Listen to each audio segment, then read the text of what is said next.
Fala pessoal, João Petri aqui.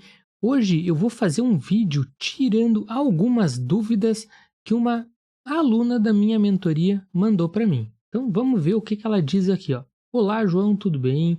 Acabo de assistir a aula de avaliação do miométrio e tenho algumas perguntas. Aliás, antes disso, que beleza de aula!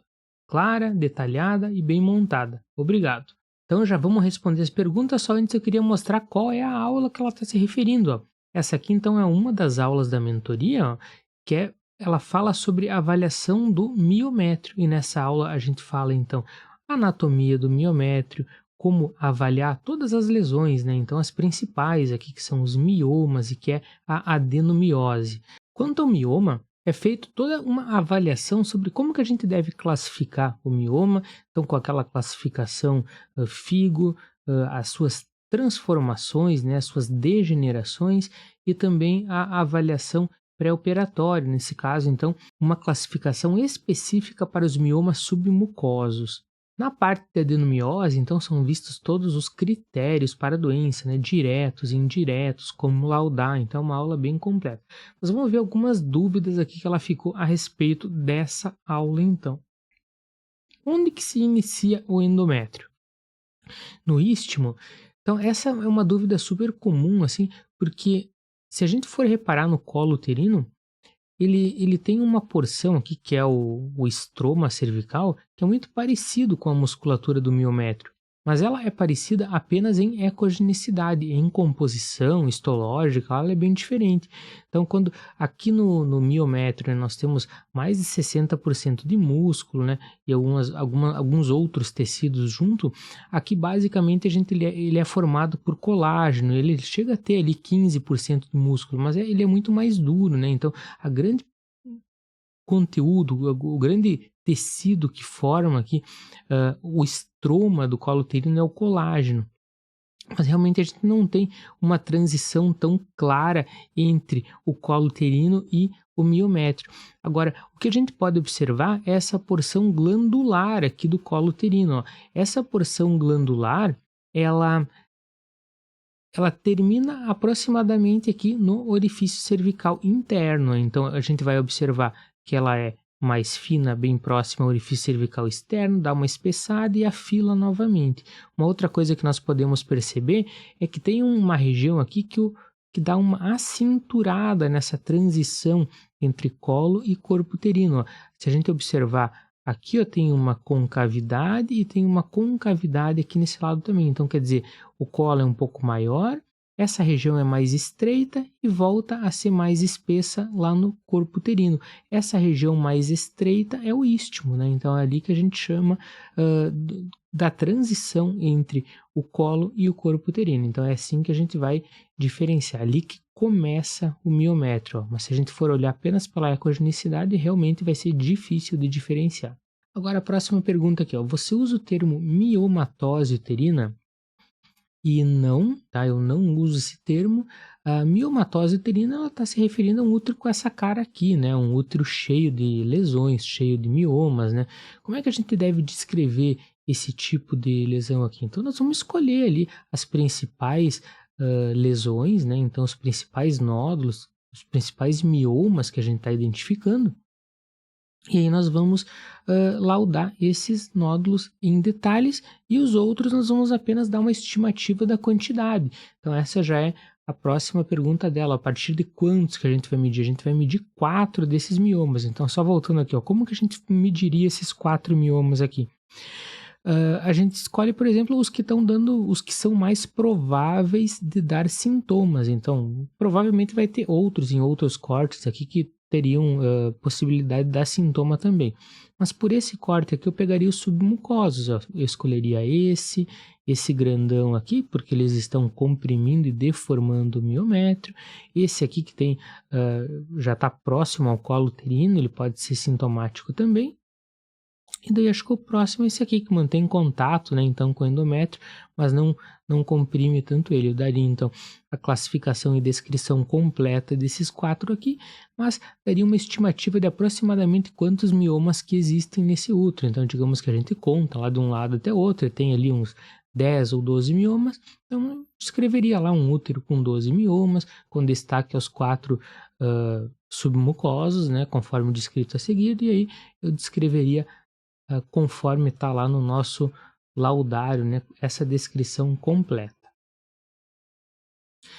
E falando aí dessa descrição completa, né, isso tem a ver com a próxima pergunta, que é: você distingue nódulo de massa quando ele mede mais de 3 centímetros?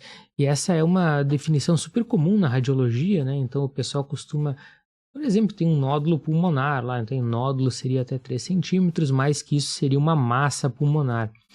Essa diferenciação não é necessária aqui no útero, porque o que a gente está fazendo aqui é simplesmente descrevendo os miomas, então não vai fazer diferença se ele tem mais ou menos de 3 centímetros, né, em termos de descrição. Então nós vamos simplesmente descrever lá mioma localizado na parede interior do útero, na linha média, intramural, daí vamos colocar a classificação FIGO, né, no caso FIGO 4, medindo o que ele estiver medindo, distando X do endométrio, X da serosa, homogêneo, hipoecogênico, com sombra acústica de borda. Então esse é um modelinho padrão de descrição de um mioma FIGO 4, e no nosso laudário lá ele tem uma descrição completa de todos os outros também, né? Então a gente tem lá todos os figos, todas as lesões de ovário, do Orhades, tem, enfim, né, tudo que a gente precisar aí no nosso dia a dia de patologia da parte ginecológica consta ali, é basicamente copiar e colar, e a gente já tem nosso laudo pronto, né? Só dando uma adaptada ao nosso caso. Vamos para a próxima aqui. O termo zona juncional, ele pode ser utilizado no ultrassom ou ele fica restrito à ressonância magnética? E ela comenta que isso é muito falado na região dela.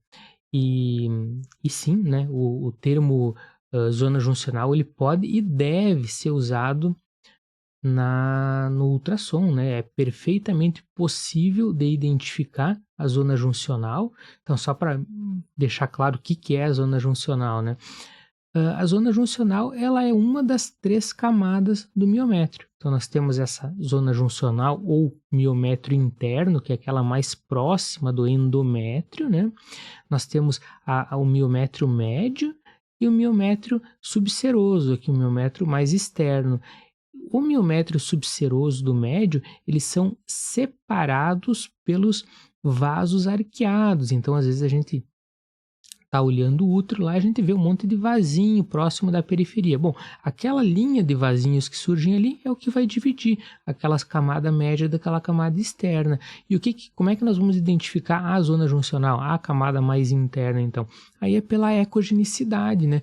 A ecogenicidade da zona juncional, como ela é uma parte do miométrio que é mais compacta, então ela é mais hipoecogênica no ultrassom. Então nós vamos identificar ela como essa região mais escurinha aqui. E o ideal, sempre que a gente for avaliar a zona juncional como um todo, é fazer o estudo tridimensional, né? Fazer um ultrassom 3D do útero, e a gente consegue ver todo o contorno dela certinho, coisa que às vezes aqui na nossa imagem simples, né, do modo B normal, nós não conseguimos ter essa acurácia tão grande. Mas ela falou ali da ressonância, né? Como que aparece na ressonância? Também é uma área de baixo sinal, né? Aqui em T2, ó.